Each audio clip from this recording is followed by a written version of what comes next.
Il y a eu des fois des critiques qui ont été faites sur, le mouvement, on va dire, de la pleine conscience. Donc justement, ce type de méditation, ce type de pensée qu'on retrouve beaucoup, par exemple, chez Thich Nhat Hanh, et sa communauté, où on va justement cultiver à fond le moment présent, en fait, le fait d'être présent dans ce qu'on fait. Certains ont critiqué un peu ça en disant, ben, est-ce que c'est pas d'une certaine façon une forme de détachement aussi de l'action dans le futur, hein, donc le fait de réfléchir à ce qui se passe dans le futur, à ce qu'on veut faire, etc.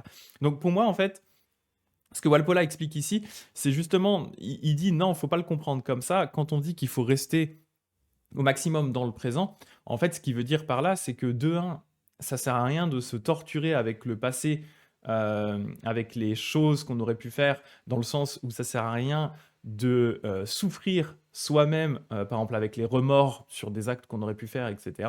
Dans le sens où, bah, ok, on a fait, si à un moment on a fait quelque chose, on n'est pas très fier de nous, eh bien, on prend conscience du fait qu'on a fait quelque chose, on n'est pas fier, on se dit qu'on va le changer à l'avenir, mais derrière, ça sert à rien de ressasser éternellement des remords qui ne font qu'ajouter de la souffrance, entre guillemets, pour rien. Mais ça ne veut pas dire qu'il faut ignorer aussi ce qu'on a fait dans le passé. Ça veut juste dire ne vous torturez pas avec ça. La nuance est quand même assez importante. Et c'est pareil avec l'histoire du futur. Ça ne veut pas dire ne pensez pas au futur, ne faites pas de plan, ne travaillez pas pour améliorer la société, etc. Ce que ça veut plus dire, c'est prenez aussi conscience du fait que régulièrement, votre cerveau part dans des scénarios complètement débiles et inutiles par rapport au futur. Et moi le premier, hein, je suis quelqu'un, comme je dis souvent, je suis quelqu'un d'assez anxieux naturellement, ce qui fait que mon cerveau, d'une façon assez naturelle, va partir un peu dans tous les sens et va s'imaginer des scénarios. Des fois, je vais partir tout seul pendant 5 minutes dans mes pensées sur des trucs qui n'arriveront jamais.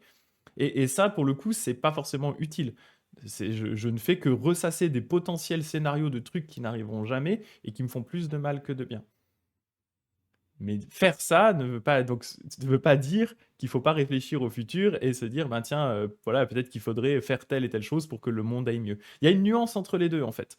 Et c'est pareil avec le passé. Ça veut pas dire ne pas étudier le passé pour en tirer des leçons. Ça veut juste dire ne pas se torturer avec ça. En tout cas, moi, c'est comme ça que je le comprends.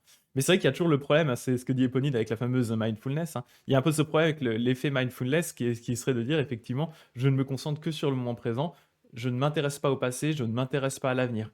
Et dans ce sens-là, ça peut être un petit peu dangereux parce que c'est très limitant par rapport à ce que vous faites. En fait, vous devenez une espèce de machine qui vit uniquement dans le présent et qui se préoccupe pas du tout de ce qu'il y avait avant ni ce qu'il y avait après. Voilà.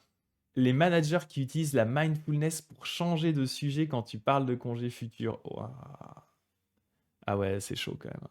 C'est chaud. Mais tu vois, cette histoire de mindfulness, alors c'est un petit peu hors sujet, mais ça me rappelle ça. Il y avait Amazon qui s'était pris un bad buzz de malade avec ça, où ils avaient voulu mettre en place dans leurs entrepôts des espèces justement de cabines de mindfulness pour que les gens puissent voilà, se détendre, respirer, etc.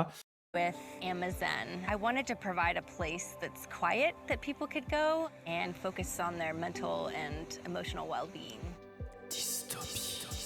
The Zen booth Is an interactive kiosk where you can navigate through a library of mental health and mindful practices. to recharge that internal battery.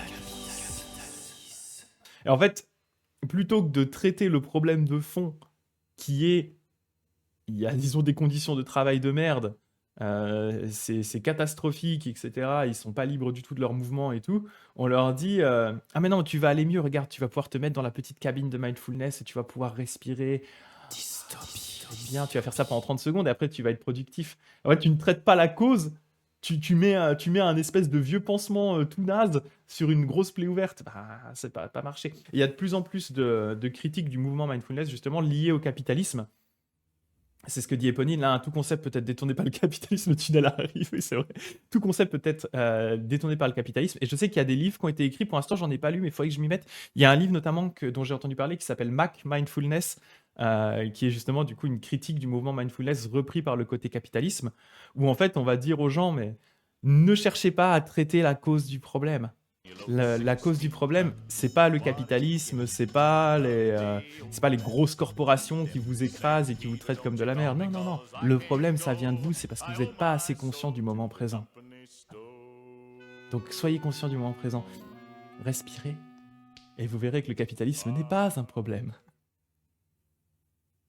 Voilà le genre de petit problème qu'il peut y avoir quand cette idée de mindfulness est déformée et détournée à des fins capitalistes et à des fins, voilà. Bon, vous voyez assez vite le problème, mais mine de rien, ça a été quand même, ça a été beaucoup utilisé et c'est utilisé de plus en plus. Mais c'est dans la droite lignée de tous les trucs du genre happiness manager, ce genre de machin qui se crée dans les entreprises pour justement détourner le problème qui sont les conditions des employés ont tendance à devenir de pire en pire, surtout dans les grosses boîtes.